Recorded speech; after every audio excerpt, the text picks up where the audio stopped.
তারিখ যেন কে এখানে এসে দেখা যাইতে হচ্ছে মনে একটা মানুষ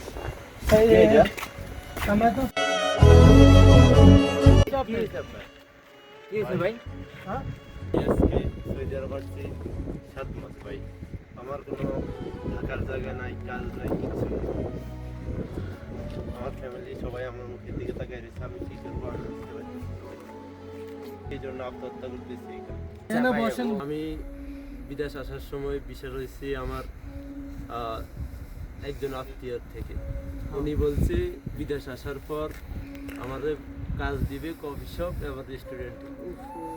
এখানে আসার পর দেখি আমার বিশেষ সাপ্লাই বিষয় ভাই। ভাই আমি কি করব ভাই আপনার এখন আমার কাজ কাম নাই, কোথায় যাব কি করব, আমার কাজ একটা প্রয়োজন ভাই। তো ভাই কাজের ব্যবস্থা হিসেবে আল্লাহ ভরসা। আমার একটা বন্ধু আছে, বন্ধুরে কল দিই, আল্লাহ ভরসা ম্যানেজ হয়ে যাবে কাজ। আচ্ছা দেখো একটু ওইটা। হ্যাঁ হ্যালো বন্ধু, তুই কই? এখানে আসতো সাদরপুরে। কিরে বন্ধু কি অবস্থা? এই তো আলহামদুলিল্লাহ ভালো। আরে ভাই কি কমু তোরে, মানে এখানে সুইসাইড করতে চাইছি। কি কারণে সুইসাইড করতেছে? এর আজকে 6 মাস ধরে কাজ নাই, দালালে এখানে তুই গেছো কোনো খোঁজ খবর নেয় না।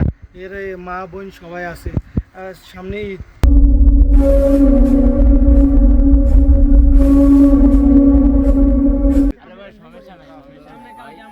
দেখা করবেন, আপনার কাজ ইনশাল্লাহ হবেই হবে।